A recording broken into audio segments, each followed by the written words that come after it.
UI UX Python నేర్చుకోండి, లక్షలు సంపాదించండి. Join Quality Thought. Number 5347, oblique 84, dated June 5th, 1984. Name of the accused, Surya.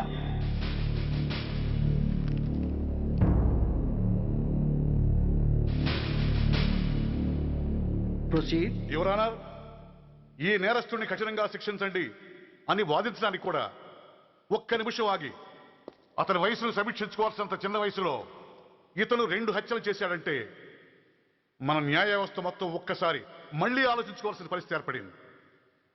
ఇతనికి జరిగింది అన్యాయమే, కానీ హత్యకు హత్య, హింసకు ప్రతిహింస సమాధానం కాకూడదు. ఇతను చేసిన తప్పుకు తప్పకుండా శిక్ష విధించాల్సిందే. కానీ వేసి ఆ శిక్షలా మాత్రం కాకుండా మొత్తం బాలలోకానికి, రేపటి తరానికి శిక్షణలా అనిపించాలి. It's my sincere request. That's all your honour. బాబు, నువ్వు చెప్పుకోవాల్సింది ఏమైనా ఉందా? ఆ హత్యకు సంబంధించిన అన్ని వివరాలు మాకు తెలిసిన ఎక్స్ మినిస్టర్ ఈ ఊళ్ళో పవర్ఫుల్ పర్సన్ అయిన చౌడప్పకి అగెనిస్ట్ గా సాక్ష్యం చెప్పడానికి ఎవరూ ముందుకు రాకపోయేసరికి కేసు క్లోజ్ చేయాల్సి వచ్చింది. మీలాంటి ధైర్యవంతులు ఊరికి ఒక్కరుంటే చాలు, మా డిపార్ట్మెంట్కి ఎంతో హెల్ప్ అవుతుంది. దేశం కోసం ప్రాణాలు ఇవ్వడానికి సిద్ధపడ్డ సైనికుడిని నేను. మేం కాపాడుతున్న దేశంలో ఇలాంటి కిరాతులు ఉండటానికి వీల్లేదు. ఇదిగోండి కంప్లైంట్, వెంటనే కేసు బుక్ చేయండి. మీరు ఎప్పుడు రమ్మంటే అప్పుడు నేను కోర్టుకు రావడానికి సిద్ధం. Thank you, I appreciate your spirit. Thank you. అవసరమైనప్పుడు కబురు పెడతాను, మీరు తప్పకుండా రావాలి. షూర్.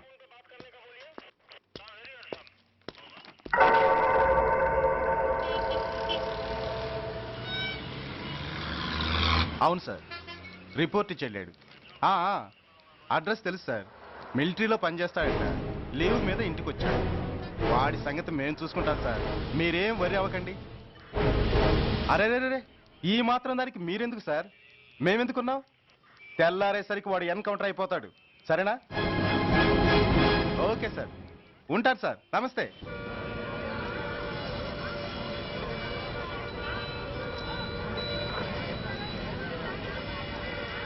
నాన్న, మనం ఈ ఊరొదిలి ఎందుకు వెళ్ళిపోతున్నాం? ఈ ఊళ్ళో కొందరు చెడ్డోళ్ళు ఉన్నారు బాబు. ఎవరు వాళ్ళు?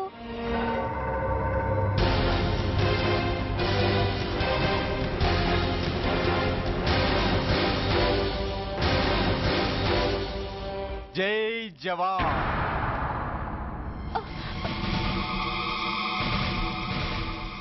కోర్టుకొచ్చి సాక్ష్యం చెబుతాన్న మిలిటరీ ఆయన చెప్పా పెట్టకుండా ఊరొదిలి పారిపోతున్నారే. రేయ్, నేను సైనికుణ్ణిరా. వెన్ను చూపించి పారిపోవడం నాకు అలవాట్లేదు. కాకి బట్టలు తొడుక్కొని అలాంటి లుచ్చాల దగ్గర పాకి పనిచేసే ఇలాంటి వాళ్ళ పని పెట్టడానికి మళ్ళీ తప్పకుండా తిరిగి వస్తాను రా. అంత లేదమ్మా, అసలు నువ్వు ఇక్కడి నుంచి వెళితే కదా తిరిగి రావటానికి. తమ్ముంటే ఆపండి రా. చా రండిరా.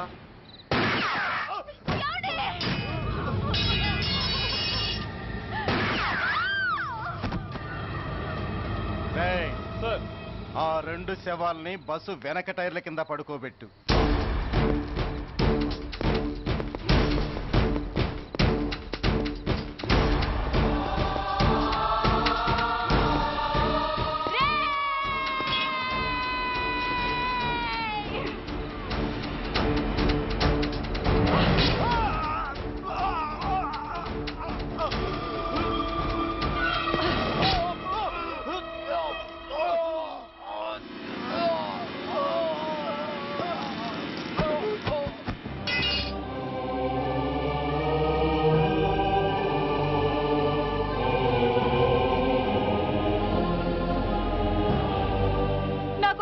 ఇప్పించాడు సార్. ఇక్కడున్న పోలీసులందరినీ చంపేస్తారు సార్. వాళ్ళు మంచి వాళ్ళు కాదు సార్. మా నాన్న దేశాన్ని కాపాడే సైనికుడు సార్. మా అమ్మని నాన్నని అన్యాయంగా చంపేశారు సార్ ఈ పోలీసులు. అసలు పోలీసు అని కూడా బతకూడదు సార్, బతకూడదు. నాకు తుపాకీ ఇప్పించండి సార్, ఇప్పించండి, ఇప్పించండి.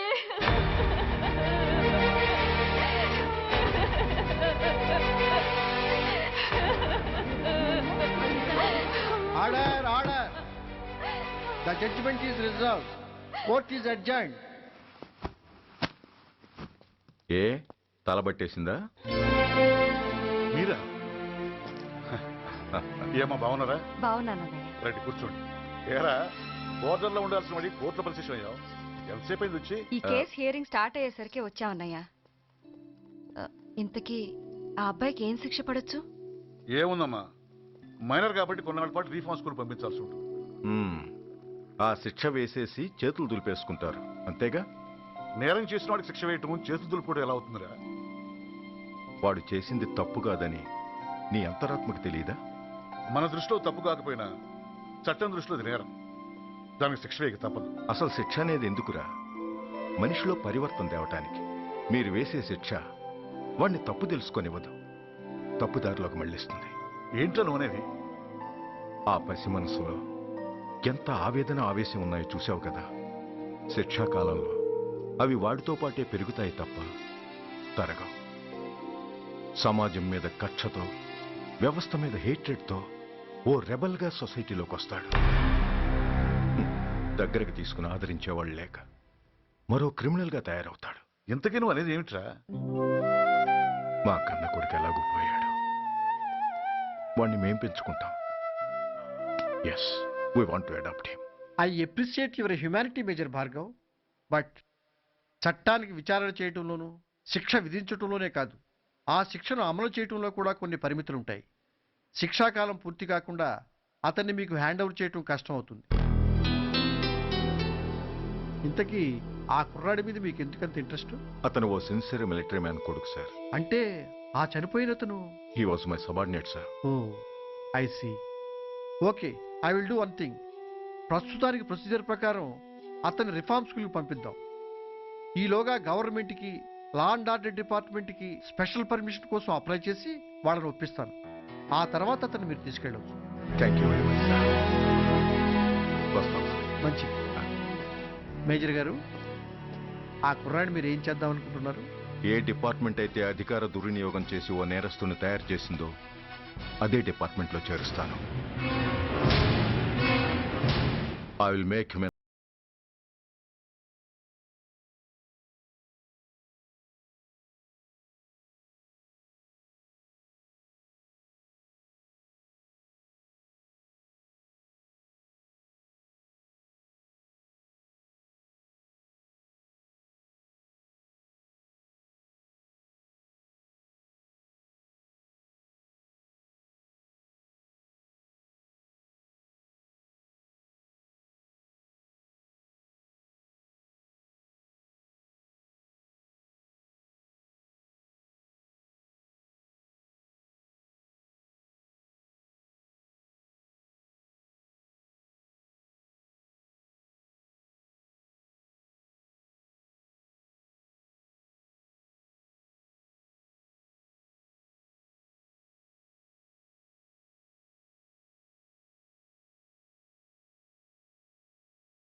నిన్నేరా?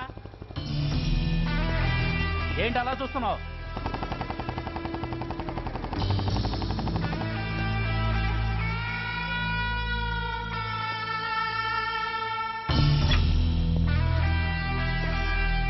ఏంట్రా ఏంటి మీదకి వస్తున్నావు? ఏమన్నావురా? సిగ్నల్ పడకుండా ఎందుకు వెళ్ళావు? నన్ను నువ్వు ఏమన్నావు? బుద్ధి ఉందా లేదా అన్నాను. ఓహో,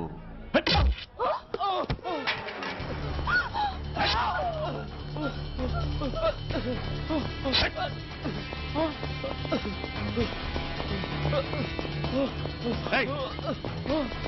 ఆగరా! ఆగు!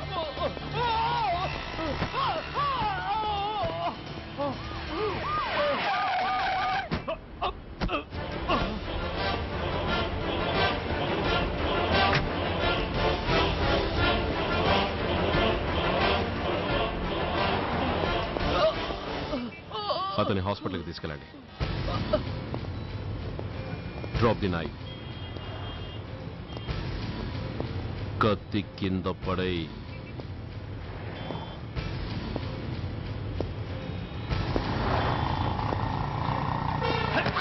ఆగు! ముందుకొస్తే దీన్ని చంపేస్తా. చంపే. చంపితే ఏమవుతుంది? నిన్ను చంపడం నాకు ఇంకా తేలికవుతుంది. కమాన్, చంపే. ఆలోచిస్తావే కిల్లర్?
నమస్తే సార్.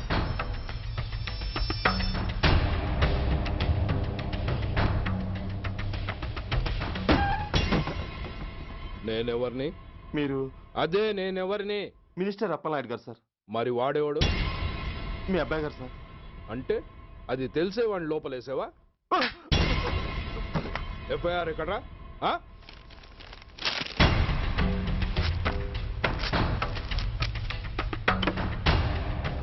నువ్వే నా రైటర్వి? అవును సార్. ఆ? నీకెన్ని గుండెలుంటే మా వాడి మీద ఎఫ్ఐఆర్ రాస్తారా? రే సెల్ తాళాలు ఎక్కడ్రా? ఇవ్వండి సార్. నీ అబ్బా నాకిస్తారా? ఇల్లు తెరువు. అసలు ఎవడ్రా నా కొడుకుని అరెస్ట్ చేసింది? ఏసీపీ సూర్య గారు అంటున్నానా? తూ నీ అబ్బా సిగ్గు లేదురా?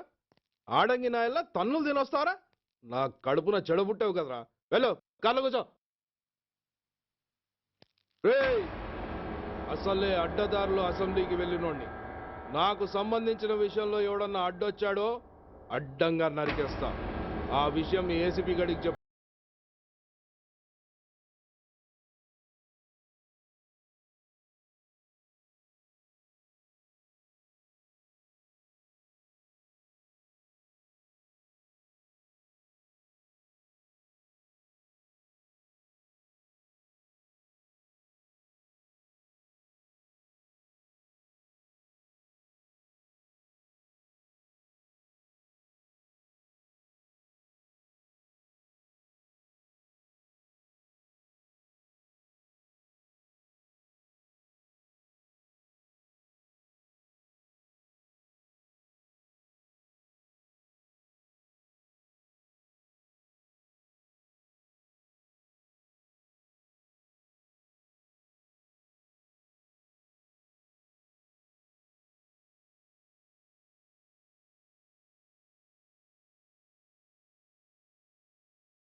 Commissioner here.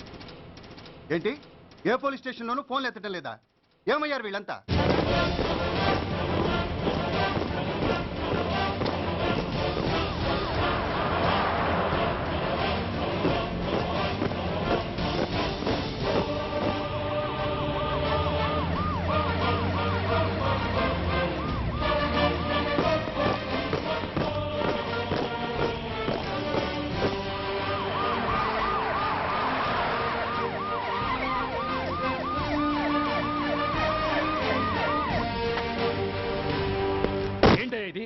What is nonsense?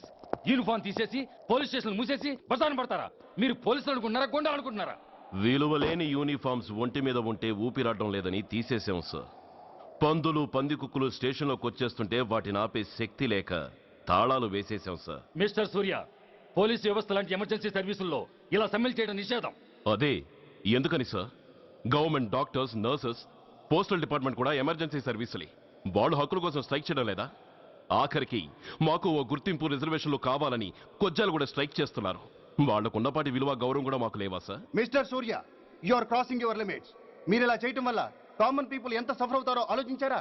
Police అనేవాడు కూడా ఓ కామన్ మ్యాన్ అనేది మర్చిపోకండి సార్. ఇంతకీ మీకు ఏమన్యాయం జరిగిందయ్యా? సార్, ఒక ట్రాఫిక్ కానిస్టేబుల్ తన డ్యూటీని సక్రమంగా చేసినందుకు ఒక లుచ్చా విధవ కత్తితో పొడిచి చంపబోయాడు. వాడిని అరెస్ట్ చేస్తే వాడి బాబెవడో మినిస్టర్ అప్పలనాయుడు అంట. వాడొచ్చి మన ఊపిరితో సమానమైన ఎఫ్ఐఆర్ని వాడు మందు కొట్టి మూతి తుడుచుకునే ముండకొంగు నలిపినట్టు నలిపి పారేసి అది రాసిన రైటర్ని, డ్యూటీలో ఉన్న ఎస్ఐని, సెంట్రీని కొట్టి దమ్ముంటే నా కొడుకు మీద చెయ్యేసి చూడంట్రా, అడ్డొచ్చిన వాడిని అడ్డంగా నరుకుతానని ఛాలెంజ్ చేసి మరి వాడు కొడుకుని తీసుకెళ్లిపోయాడు సార్. ఇలా ప్రతి అడ్డమైన వాడు వచ్చి దౌర్జన్యంగా ఖైదీల్ని తీసుకుపోతుంటే ఇంకెందుకు సార్ మాకు ఈ వాచ్మ్యాన్ ఉద్యోగాలు? బ్లాక్ లో టికెట్ అమ్ముకునే వాడిని లాకప్ లో పెడితే మున్సిపల్ చైర్మన్ ఫోన్, ఓ రౌడీ విధవను అరెస్ట్ చేస్తే ఎమ్మెల్యే ఫోన్, ఓ రేపిస్ట్ అరెస్ట్ చేస్తే మినిస్టర్ ఫోన్. అందరికీ రూల్స్ అండ్ రెగ్యులేషన్స్ ఉంటాయి, కానీ మా పోలీస్ వాళ్ళకి మాత్రం రూలింగ్ లో ఉన్న వాడి మాట వినడం ఒక్కటే రూలు. కాదని ఎదురు తిరిగితే సస్పెన్షన్లు లేదా ట్రాన్స్ఫర్లు. కాకి బట్టలు వాళ్ళ ఇంటి కర్టెన్స్ అనుకునే ఇలాంటి మినిస్టర్స్ ని గుడ్డనోడు తీసి నడి రోడ్డు మీద నడిపించాలి sir. Control your self mister Surya. Control చేసుకోవడానికి ఇది ఆవేశం కాదు సార్, ఆవేదన. ఒక పొలిటీషియన్ కారిడోర్ తీయడానికి పోలీస్ కావాలి. వాడు చేసిన తప్పుడు పని వల్ల కడుపు మండిన అన్నల బుల్లెట్ల గడ్డుగా పోలీస్ కావాలి. ఆఖరికి వాళ్ళ పెళ్లాల బ్యూటీ పార్లర్కి వెళుతుంటే తోడుగా పోలీస్ కావాలి. ఇలాగే కంటిన్యూ అయితే పోలీస్ అనేవాడు పొలిటీషియన్స్ పెంచుకునే వింత జంతువు అనుకుంటారు సార్ ప్రజలు. సార్, ఈ దేశంలో హిందువులకో న్యాయం, ముస్లింలకో న్యాయం, సిక్కులకో న్యాయం ఉన్నట్టే పొలిటీషియన్స్కో న్యాయం, రౌడీలకో న్యాయం, పబ్లిక్కో న్యాయం ఉండేలా రూల్ ఒకటి తీసుకురండి సార్. లేకపోతే మా డ్యూటీ ఏంటో మేమేం చేయాలో మాకే అర్థం కావడం లేదు. రాజకీయం, రౌడీజం షేకెన్స్ ఇచ్చుకుని మమ్మల్ని దద్దమలు చేస్తున్నాయి. మీరేమో రూల్స్ రెగ్యులేషన్స్ అంటూ మా నోళ్లు చేతులు కట్టేస్తున్నారు. అందుకే ఏ రాజకీయ నాయకుడు లా అండ్ ఆర్డర్ లో జోక్యం చేసుకోకూడదని ఈ నిరసన. అంతేకాదు, చట్టాన్ని అవమానించి పోలీసుల్ని కొట్టివెళ్లిన మినిస్టర్ తన కొడుకుని తనే స్వయంగా తీసుకొచ్చి మాకు అప్పగించాలి. మా వాళ్ళని కొట్టినందుకు అతను మా అందరికీ క్షమాపణ చెప్పాలి. అతను మంత్రియా? తప్పు చేసింది మంత్రైనా మంత్రసానైనా ఒక్కటే సార్. అయితే మీ నిర్ణయంలో మార్పు లేదా? Sorry sir. సారీయా? నేనెందుకు చెప్పాలి సారీ? అయినా అంత టెన్షన్ పడతారు ఎందుకు? 2 రోజులు కడుపులు మారితే వాళ్ళే దిగొస్తారు. వాళ్ళ పరిస్థితి చూస్తే అలా లేదండి, చాలా పట్టుదలగా ఉన్నారు. మరీ అంత నెత్తికి ఎక్కితే వాళ్ళని పీకి పారేసి కాస్త ఒడ్డు పొడుగున్న వాళ్ళని వేసుకుంటాం, అంతేగా? ఏంటే అప్పలనాయుడు, పోలీసులు అంటే పొలాల్లో పనిచేసే కూలీలు అనుకుంటున్నావా? ఈ ఊరోడు పనిలోకి రాకపోతే పొరుగురు నుంచి లారీలో తెచ్చుకోవడానికి వాళ్ళకి వీళ్ళకి పెద్ద తేడా ఉందండి. ఆపోయా, మినిస్టర్ తర్వాత కాస్త డిగ్నిటీ మెయింటైన్ చేయొద్దు. పోలీస్ స్టేషన్కి వెళ్ళి పోలీసుల మీద గుండాల దౌర్జన్యం చేస్తావా? ఏంటండి, పోలీసులను ఎప్పుడు ఎవడు తిట్టలేదా, కొట్టలేదా? అదేదో పెద్ద పాపమైనట్టు, అది నేను మాత్రమే చేసినట్టు మాట్లాడతారేంటి? ఇదిగో, ఊరికే నోరు పారేసుకోకుండా నేను చెప్పేది విను. ఈ రోజు వైజాగ్ సిటీ వరకు ఉన్న ఈ స్ట్రైక్ రేపు స్టేట్ అంతా పైకిందనుకో, అప్పుడు మొత్తం ప్రభుత్వానికి ఎసరు వస్తుంది. ఆ పరిస్థితి కనుక వస్తే నిన్ను పార్టీ నుంచి ఈగ ముక్కను పీకినట్టు పీకి పారేస్తారు. అప్పుడుగా నేను ఎందుకు చెప్పాను నీకు అర్థం కాదు. అప్పలనాయుడు గారు, ప్రెసిడెంట్ గారు చెప్పింది కరెక్ట్. ఓటితో పోయేదాన్ని గొడ్డల దాకా తెచ్చుకోవడం దేనికి చెప్పండి? అయితే ఇప్పుడు నన్ను ఏం చేయమంటారు?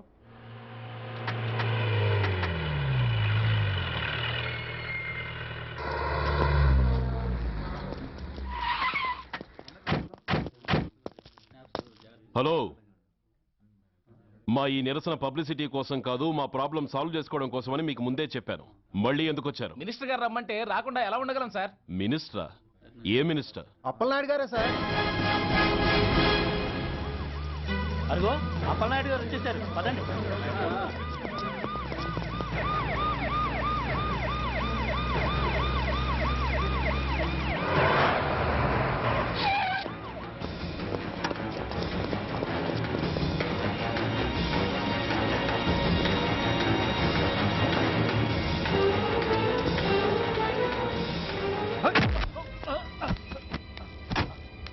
నా కొడక, ఏమనుకుంటున్నారా? నువ్వేమన్నా పెద్ద రౌడీవా? నా పరువు తీసేసావు కదరా, నా కడుపును చెడబుట్టావు కదా. పోలీసులు అంటే ఎవరు అనుకుంటున్నారా?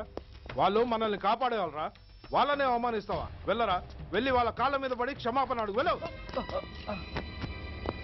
వీడు చేసిన వెధవ పని తెలియక కన్న తండ్రిగా తొందరపడి వీడిని తీసుకెళ్లాను. నిజం తెలిసాక ఓ బాధ్యత గల మంత్రిగా జరిగిన దానికి సారీ చెప్పి వీడిని మీకు అప్పగిస్తున్నాను. నన్ను క్షమించండి. చాలా థ్యాంక్స్ అండి. ఇంకా మీరు కెమెరాలు ఆపండి. మినిస్టర్ గారు మిమ్మల్ని పిలిపించిన కార్యక్రమం అయిపోయింది, మీరంతా బయలుదేరచ్చు ప్లీజ్. పిలవగానే వచ్చినందుకు మీ అందరికీ చాలా థ్యాంక్స్.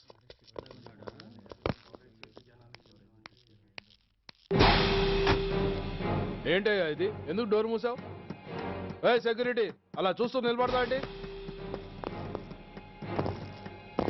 ఏంటయ్యా ఇది? మీరు చెప్పింది చేశానుగా, నా కొడుకుని మీకు అప్పగించాను, మీ అందరికి సారీ చెప్పాను, ఇంకా ఏంటి? చేసిన ప్రతి తప్పుకి సారీ అంటమే శిక్ష అయితే లా బుక్లన్నీ పాకెట్లో పెట్టుకునే డైరీ సైజుకి పడిపోతాయి. ఇంతకీ ఏంటయ్యా నువ్వు అనేది? మీరు మా వాళ్ళకిచ్చినవి తీసుకెళ్లిపోండి. ఒకళ్ళిచ్చిన ఉంచుకోవడం మాకు అలవాట్లేదు. నేనా? నేనేమిచ్చాను? మరి అంత మతిమరుపు అయితే ఎలా సార్? ఓయ్, ఏంటిది? మీరు మా ఎస్ఐకి చెప్పుతో ఇచ్చారు, అతని తరఫున నేను మీకు షూతో ఇస్తున్నాను. ఏయ్, ఎంత ధైర్యం రా నీకు? నన్నే కొడతావా? నీ ఎంత చూస్తాను, ప్రాణాలు తీస్తాను. ఏయ్ డిఐజీ కమిషనర్, ఎక్కడా మీరు?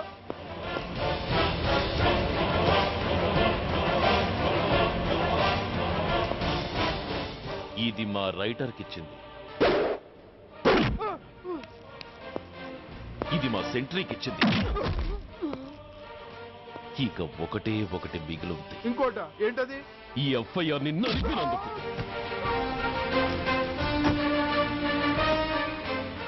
ఇక మీరు వెళ్ళండి. డ్రైవర్, వాడిని తీసుకెళ్లి లాకప్లో పెట్టండి. ఇక మీరందరూ డ్యూటీలో జాయిన్ అవ్వచ్చు.